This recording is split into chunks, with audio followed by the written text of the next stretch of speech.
안녕하세요. 이쑤시개 장군입니다.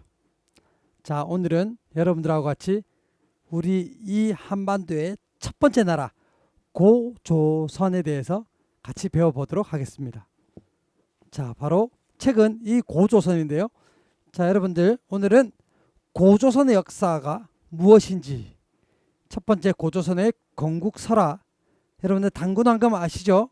단군왕금에 대한 이야기와, 그리고 고조선이 있었을 때 당시 단군왕금은 하늘에 제사를 지냈다. 어디서?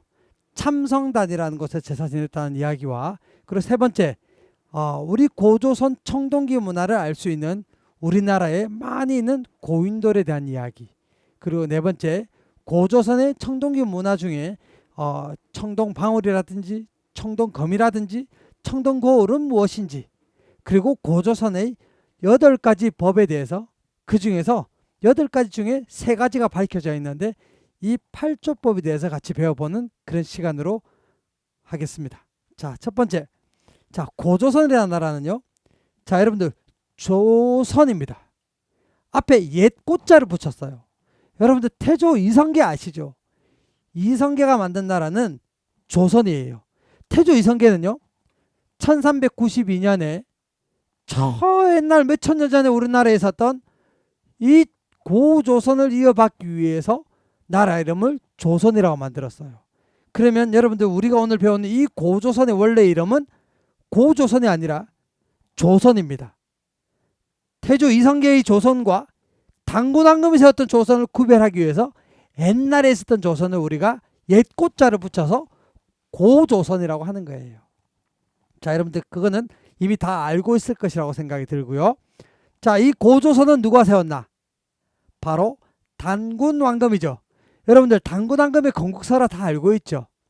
저 한인, 하늘에서 한인의 아들 환웅이 세상을 다스리고자 바람신, 구름신, 비신과 그를 따르는 무리 3,000명과 함께 세상에 내려왔어요. 곰하고 호랑이가 서로 사람이 되겠다고 하니까 그리고 찾아왔어요. 그래서 이 환웅이 너희들 그러면 어두운 동굴 속에서 쑥과 마늘을 먹고 100일 동안 견디면 사람이 될 것이라고 했는데, 자, 호랑이는 100일 동안 견뎠나요?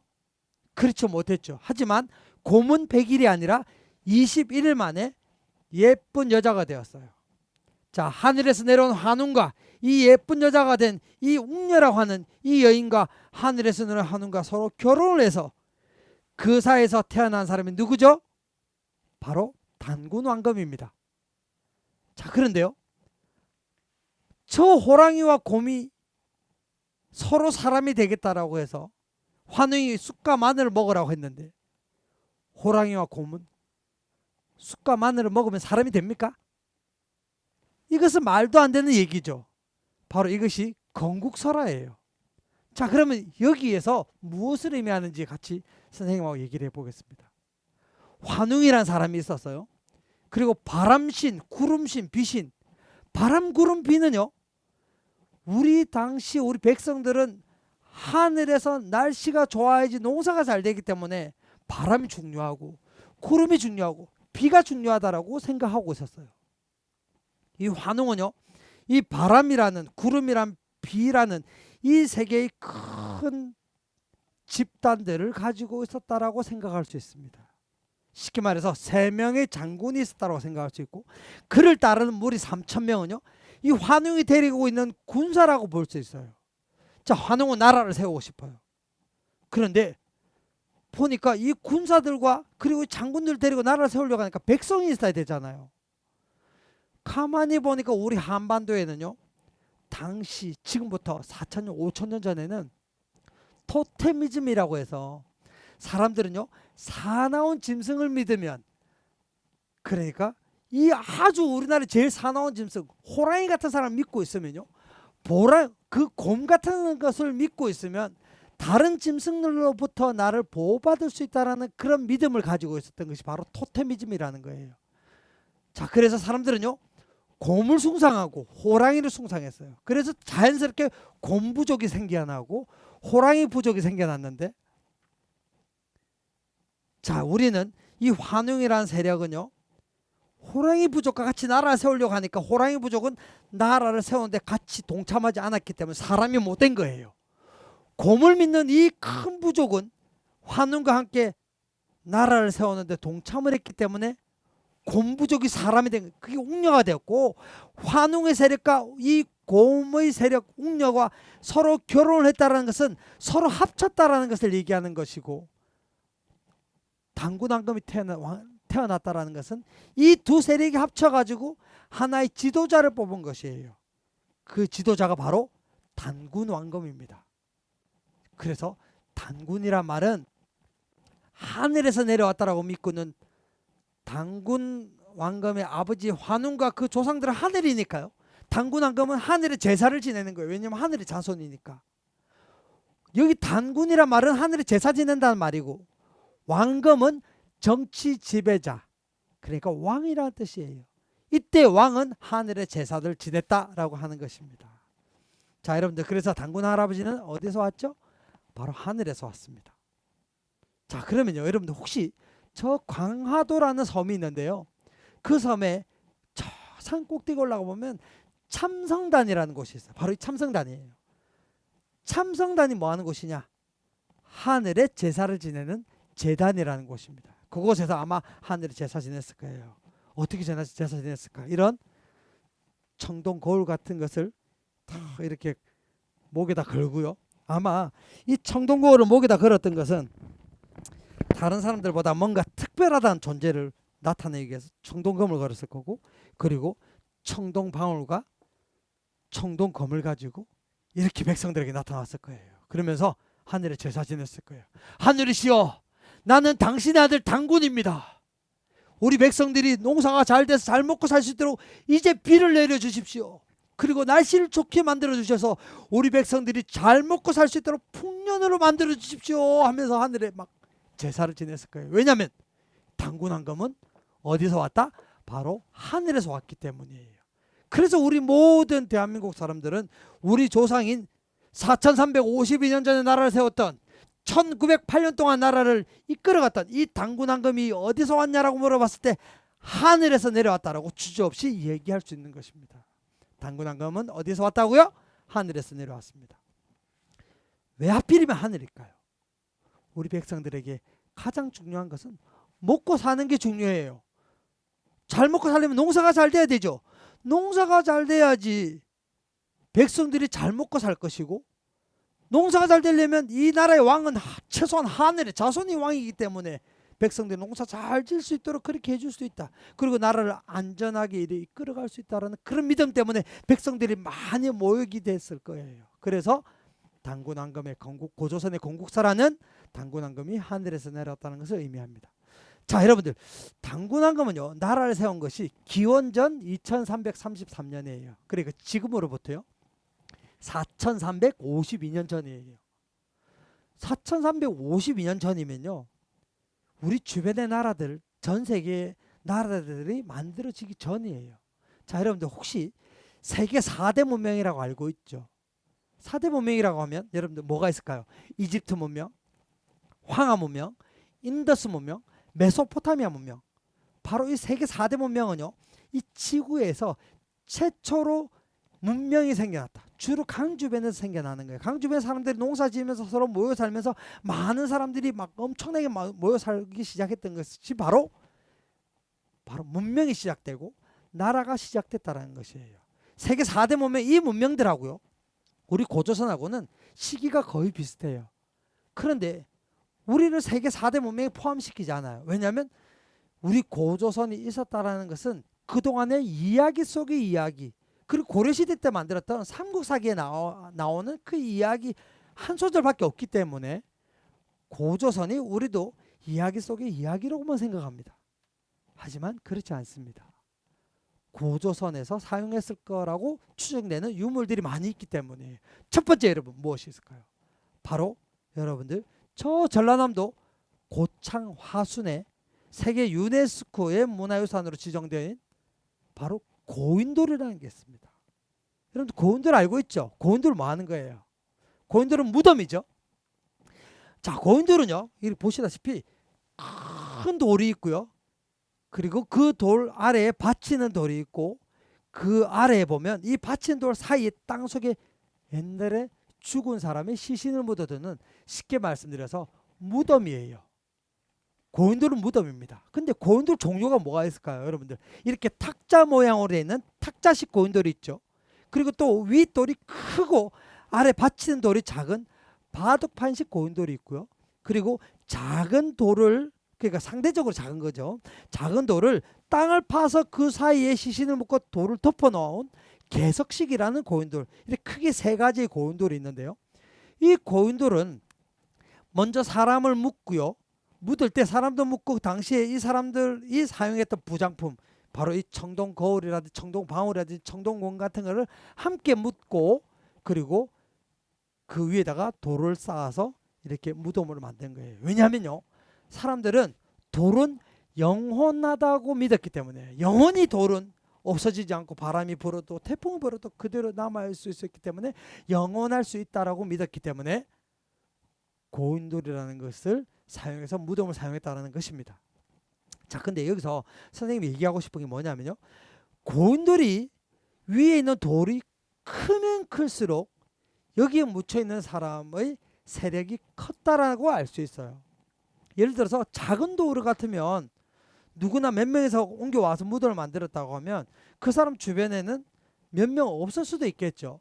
근데 돌이 만약에 엄청나게 크고 엄청나게 무겁다고 하면 많은 사람들이 동원돼서, 쉽게 말해서 모든 사람들이 엄청나게 수백 명, 수천 명이 돌을 끌고 와가지고 무덤을 만들었다고 하는 것은 이 무덤에 묻혀 있는 사람이 아주 힘이 세고 세력이 아주 넓었다, 아주 컸다, 백성들이 많았다라고 알 수 있겠죠. 왜냐하면 이렇게 고인돌에 사용하는 이런 큰 돌은 고인돌이 있는 그런 이제 평평한 곳에 있지 않고 주로 어디에 있냐면, 이 돌은요, 저 바다 속에 있거나 산 꼭대기에 있거나, 그렇기 때문에 누군가가 무덤을 만들기 위해서는 돌을 바다에서부터 끌고 와야 되는 거예요. 그래서 돌이 작으면 모르겠지만 큰 돌, 엄청나게 무거운 돌은 수많은 사람이, 수많으면 몇백 명에서 몇천 명이 끌고 와야지 올 수 있었다라고 이렇게 여겨진다면 그 무덤에 묻혀 있는 사람은 아마 힘이 셀 거예요. 왕일지도 몰라요. 자, 그런 놀랍게도요, 우리나라에는 이 고인돌의 무게가요 100톤 이상이 되는 돌이 많이 있습니다. 100톤이면요 1톤이 100개 있어야 되는 거예요. 100kg가 1000개 있어야 되는 거예요. 남자 한 명이요 100kg 들 수 없죠. 그러니까 100kg가 1000명이 있어야지 100kg 움직이는 게 바로 100톤인데, 그러니까 쉽게 말해서 몇천 명이 옮겨와야지 되는 돌들이 많이 있다라는 거예요, 고인돌에. 그 말은 지금부터 이 고인돌이 만들어졌던 3000년 4000년 전에 우리나라에 커다란 세력이 모여 있었다는 것을 고인돌이 증명하는 겁니다. 여러분들 혹시 고인돌이라는 것이 우리나라에 몇 개 있는 줄 알아요? 혹시 전 세계에 몇 개 있는 줄 알아요? 전 세계 고인돌은요 약 6만 기가 있다고 합니다. 그런데요, 우리나라의 고인돌이 몇 개인 줄 알아요? 그 중에 전 세계 6만 개 중에 우리나라의 고인돌이 약 4만 개가 우리나라에 있습니다. 엄청나죠? 바로 저 유럽 사람들은 고조선 하면 고인돌의 나라라고 해요. 그 말은 우리나라의 세력이 큰 세력들이 많이 모였다는 것을 여러분들 알 수 있고요. 그 다음에 우리 고조선 청동기 시대 유물은 뭐가 있냐면 바로 청동검이에요. 바로 이겁니다. 무슨 모양이죠? 비파형 동검이에요. 비파라는 악기를 닮았다라고 해서 비파형 동검인데요. 이 동검은요 중국의 검과는 차이가 많이 납니다. 뭐냐면 우선 중국의 검은 길쭉하고 비파형, 우리나라의 동검은 이렇게 각이 져 있어요. 훨씬 더 아름답기도 하죠. 하지만 더 중요한 것은 이렇게 돌기가 있기 때문에 이 무기로서 더 활용 가치가 높다라고 봐지고요. 중국 검은 칼로만 사용하지만 이 비파형 동검은 아랫부분을 돌려서 뺄 수 있도록 되어 있어요. 그러면 여기다가 칼로 사용했다가 또 이것을 돌려서 빼서 긴 막대를 꽂으면 뭐가 되죠? 맞습니다. 바로 창이 됩니다. 그래서 칼로도 사용하고 창으로도 사용하고, 그리고 또 특징이 뭐냐면 우리 고조선에서 발견됐다, 우리나라가 사용했던 이 청동검은, 비파형 동검은 다른 청동과 달리, 다른 청동은요 구리와 그리고 주석이 서로 합쳐져서 만든 거지만 비파형 동금은요, 구리와 주석 그리고 무엇이 더 들어있냐, 아연이라는 것이 더 들어있기 때문에 훨씬 더 강도가 강하다. 그래서 중국에 사용했던 금보다 비파형 동금이 훨씬 더 강하다라고 말씀드릴 수 있습니다. 무기라는 것은 그 나라의 군사력을 얘기하는 것이고, 그 나라의 군사력이 강하다는 것은 그 나라의 국력이 강하다라는 것이에요. 그래서 이 비파형 동금만 보더라도 고조선의 군사력이 아마도 훨씬 더 강하고, 군사력이 강하다는 것은 결국 고조선의 국력이 다른 이웃나라보다 훨씬 더 강했을 것이다 라고 생각을 하는 겁니다. 자, 그리고요, 고조선은요, 여러분들 놀라지 마세요. 이미 지금부터 4,000년 전에 고조선에는 법이 있었어요. 그 법을 우리가 뭐라고 부르냐면 팔조법이라고 불러요. 팔조법. 그런데 그 중에서요, 이 8개 중에 5개는 밝혀지지 않았고 3개의 법은 지금까지 알려져 있습니다. 자, 8조법이지만 3개의 법은 알려져 있어요. 첫 번째, 사람을 죽인 자 사형에 처한다. 그러니까 내 목숨이 중요하듯이 남의 목숨도 중요하다는 것이에요. 남을 해치면 나도 다칠 수 있기 때문에 절대 내가 중요하듯이 남을 존중해야 된다는 것이 첫 번째, 사람을 죽인 자 사형에 처한다라는 8조법의 첫 번째 법입니다. 자, 두 번째는 뭘까요? 두 번째는 남에게 상처를 입힌 자, 상해를 입힌 자 곡식으로 갚는다. 와, 그러니까 남에게 절대 상처 입히면 안 돼. 네가 그렇게 중요하게 여기던 곡식을 남에게 갖다 줘야 돼. 빼앗겨. 그것은요, 자기의 재산을 인정하는, 사유재산을 인정하는 그런 사회이고, 그리고 또 곡식이 나오니까 바로 농경사회에다 곡식을 만들고 있는 그런 세상이고, 그리고 또 남을 해롭게 하면 안 된다, 곡식으로 갚아야 된다라는 그 법을, 두 번째 법을 보고 우리는 고조선은 농경사회이며 자기 재산을 인정하는 사회구나 라고 알 수 있습니다. 세 번째 뭐예요? 도둑질한 자 데려다 종으로 삼는다. 도둑질하면 큰일 나요. 도둑질하면요, 나중에 끌려가서요, 남의 종이 된대요. 노예가 된대요. 그 집에서 일을 하고 집에 가지 못해요. 왜냐하면 이 고조선이라는 사회는 바로 여기서 무엇을 할 수 있냐, 철저한 신분사회라는 거, 계급이 정해져 있는 그런 사회라는 것을 알 수 있습니다. 도둑질한 자 데려다 종으로 삼는다. 그래서 절대 도둑질하면 안 되겠죠. 자, 이 고조선은요, 그러니까 이미 4,000년 전에 5,000년 전에 이 나라는 크게 8가지 법 중에 3가지만 보더라도 이미 나라가 만들어져 있다. 첫 번째, 사람을 죽이자 사형을 처한다.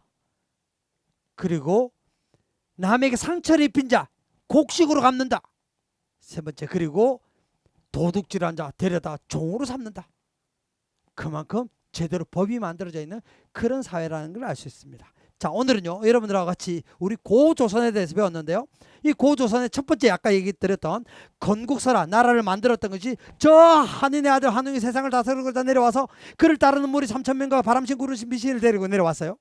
그리고 곰하고 호랑이가 서로 사람이 되겠다고 하니까 너희들 그럼 어두운 농굴 속에서 100일 동안 쑥갓 만들어 먹고 살면 사람이 될 것이라고 얘기했는데, 호랑이는 버티지 못했고 곰은 20일 만에 쑥갓 만들어 먹고 예쁜 여자가 태어났어. 그게 바로 웅녀예요. 하늘에서 날아오는 한인의 아들 한웅과 그 웅녀가 결혼해서 그 사이에 태어난 사람이 누구다? 바로 단군왕검이다. 단군왕검은 그러니까 조상이 하늘이니까 하늘에다 제사를 지내죠. 참성단에다가요. 그래서 백성들은 이 단군왕검이 하늘에서 내려왔다라고 믿고 지금까지 믿고 있다는 것이에요. 이 고조선이 있었던 시기가 지금부터 기원전 2333년이니까요. 올해 2019년과 더하기 하니까 4352년 전에 이곳에 이미 나라가 만들어져 있다는 것을 우리가 알 수 있는 것은 바로 고인돌을 통해서, 고인돌이 돌 위에 돌이 올라간 것이 바람이 불고 비가 부르고 이렇게 해서 오랫동안 세월이 지나서 이것이 몇 천 년 됐는지를 지금 과학적으로 알 수 있기 때문에 분명히 고조선의 나라는 존재했었다는 것을 알 수 있고요.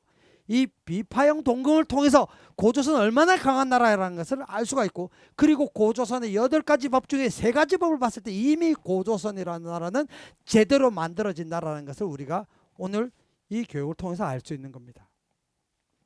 자, 여러분들 다음 시간에는요, 선생님이 어떤 모습으로 보여줄지 모릅니다. 선생님이 만약에 신라 이야기를 하면요, 선생님이 신라의 화랑처럼 올 것이고, 고구려 얘기하면 고구려 막 개마무사가 입었던 갑옷을 입고 올 거예요. 이순신 장군이 오면요, 이순신 장군처럼 갑옷을 입고 와서 또 여러분들과 같이 역사, 재밌는 역사 얘기를 나누도록 하겠습니다. 자, 오늘은 고조선 이야기였습니다. 감사합니다.